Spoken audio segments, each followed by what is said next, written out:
Well, the last 6 years in business has not been all fluffy bunnies and rainbows, to be honest. There's been a lot of struggles. Hey friends, welcome back to day 15 of my 100-day video challenge. Super excited to have you guys here.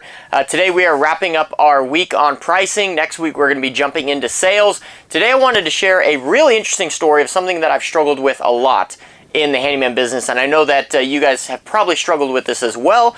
It's really kind of the number one thing that will destroy your handyman business, and that, believe it or not, is your own mind. Your own mind can be your own worst enemy if you don't contain that and kind of wrap it up. I'm going to hopefully kind of shed some light on that, talk a few stories from my business and how I have specifically struggled with that, really mindset when it revolves around pricing. So, the number one thing that we talk about, we've talked about it many times, is how to figure out what your hourly rate needs to be. We have a book called the Handyman Pricing Handbook. I wrote this thing 2 years ago, and it's a really great book. It's helped out a lot of people figure out what their hourly rate needs to be. It's helped me figure out what my hourly rate needs to be. This is really kind of my journey as far as figuring that out, how to charge, how to price, and stuff like that. But there is a bigger thing that goes above and beyond that. So, and it's really sticking to that hourly rate, because there's a difference between what you know you need to do and what your mind feels like it should do, right? Those are completely different things, and you need to learn to differentiate between those two things. And really, at some points in life, you need to focus on and do what the what the equation says to do, and sometimes you need to follow kind of what your heart says. When it comes to pricing, you need to follow the numbers. At the end of the day, numbers never lie. When you go through this pricing equation, basically, to give you guys a rough rundown, you basically figure out what your expenses need to be.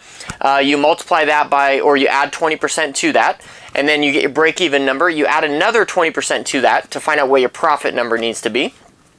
Then you figure out how many billable hours there are in a month. So most of the time, people are not 100% efficient. They're more like 80% efficient. But it's something you really got to look at every month to see how efficient you were to kind of revamp your pricing. And so in most months, if you take an 80% efficiency rule, so get about 6 hours worth of work done on a work day, Monday through Friday, it's about 128 hours, billable hours in that month. So you would divide your profit number that you took your expense number, added 20%, and then you're going to divide that number by the 128 billable hours, or however many billable hours you have, or however many you want to work. Say you only want to work 60 hours a month. Plug that number in, divide your inflated expense number by that 60 hours, and you'll get a much higher rate, a higher hourly rate than if you worked 128 billable hours, but it will afford you that freedom. So figuring all that out is great, right? But the really hard part is the mindset as far as sticking to that, right? So doing this equation right now, it tells us we need to be charging $198 an hour, right?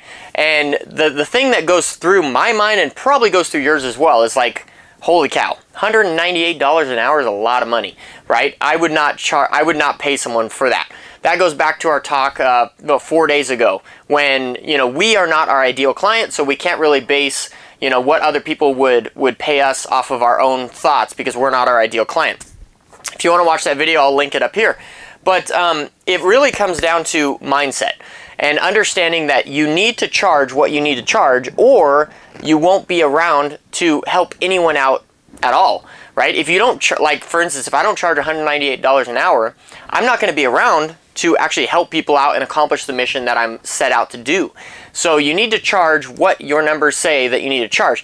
If they are too high, which sometimes they're too high, so if they're too high for your area, you need to figure out a way to lower your hourly rate, which means lowering expenses or raising the amount of hours that you work in any given month.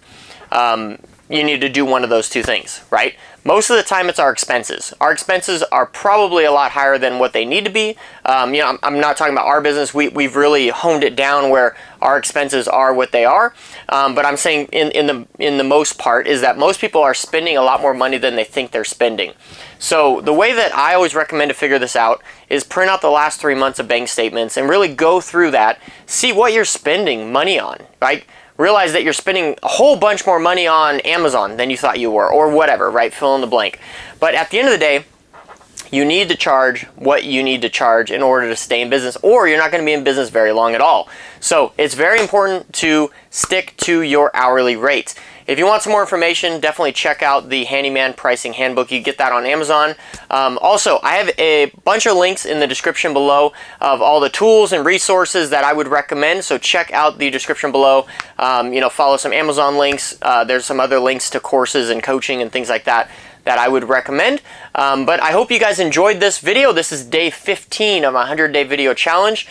Starting Monday will be day 16. We're gonna be hopping into sales. I got some really good content already planned, so I'm stoked for that. Leave me a comment.